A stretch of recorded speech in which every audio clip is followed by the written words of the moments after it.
The idea of receiving cash flow without owning a property can seem attractive because it reduces your liability. But the problem with rental arbitrage is you're trading the potential of life-changing wealth over short-term gains. As the old saying goes, cash flow can sustain a lifestyle, but equity has the power to change it. So how can you invest in real estate while receiving cash flow and having equity without owning a property? That is what we'll be talking about in this video. I'm going to share with you how it is possible to invest in over 1,000 units like these two investors did, and they did it without worrying about furniture, managing tenants, or negotiating with a property owner. But before we get into that, let's reveal the biggest problem of rental arbitrage. That is low rewards in relation to the risk. One of the investors I look up to is billionaire investor Ray Dalio, who is the founder of Bridgewater Associates, the largest hedge fund in the world. If you've read any of his books or watched any of his interviews, improving your return to risk ratio. 7 or 8 or so, I cut my risk in half. That means I've doubled my return relative to my risk. he always emphasizes the importance of covering your downside risk. Ooh, that's good. Here are some of the risks of rental arbitrage. The first and the biggest risk is the property owner will not renew your lease. That is a big one because now you're forced to take your furniture and temporarily put it on a storage location or find your next property. Another risk is that the property owner will renew your lease but with a higher rent, and that will just wipe out your cash flow. And last but not least, there's always that risk that the short-term renter will destroy your furniture or the property. Alright, so we covered some of the risks, but that's not even the worst part. Because when you invest in rental arbitrage, you're missing out on some of the advantages that make investing in real estate really powerful. For example, equity. You can't build equity because you don't own the property. Equity can build wealth faster than cash flow, but cash flow is consistent. Now mind you, I'm not saying one is better than the other. Both are important depending on your current investing life cycle. But one thing is for certain, you will build wealth very slowly if you only have one of them. Second, the ability to scale.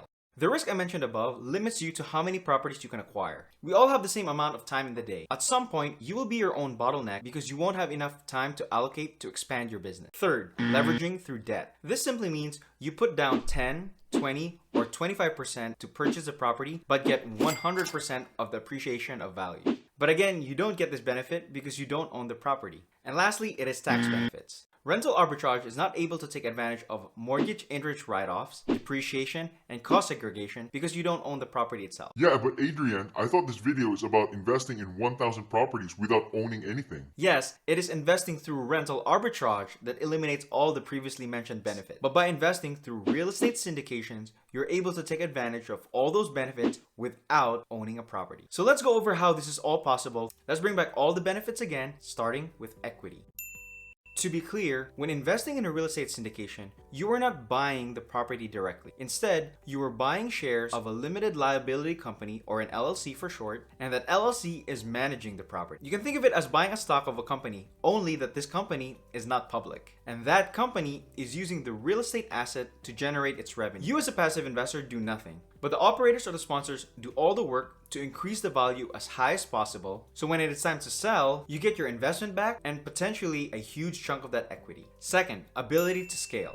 You're only limited by how much capital you can put in these investments. There will always be deals out there. And since your only contribution to the project is your capital, you're not limited by how much energy you have putting into the work or any time you have to invest in the deal. In fact, there are passive investors who have invested in over 20 different deals, and they only wish they had more capital to invest. We actually have an interview of an investor just like that. I'll post a link to that video in the description below. Third, leverage through debt. These are pretty sizable deals, and almost all of them are acquired through debt. Now, leverage can be dangerous, but when used correctly, it can supercharge the returns of the deal. Lastly, it is tax benefits. Earlier I mentioned you're investing through an entity called an LLC. Because an LLC has a pass-through treatment, it doesn't pay any income tax. Instead, the members of the LLC, that's you, report in their tax returns their share of the income of the LLC. That means the benefits of depreciation and cost segregation go straight to the members as well. Throughout this video, I describe how equity can help in your financial goals. But we haven't really talked much about another advantage of investing in real estate. This is arguably the best advantage because there's no financial vehicle that can match it in the category of tax benefits. And that is exactly what this video is all about. And combined with what you learn in this video, you're setting yourself and your family for a better financial future.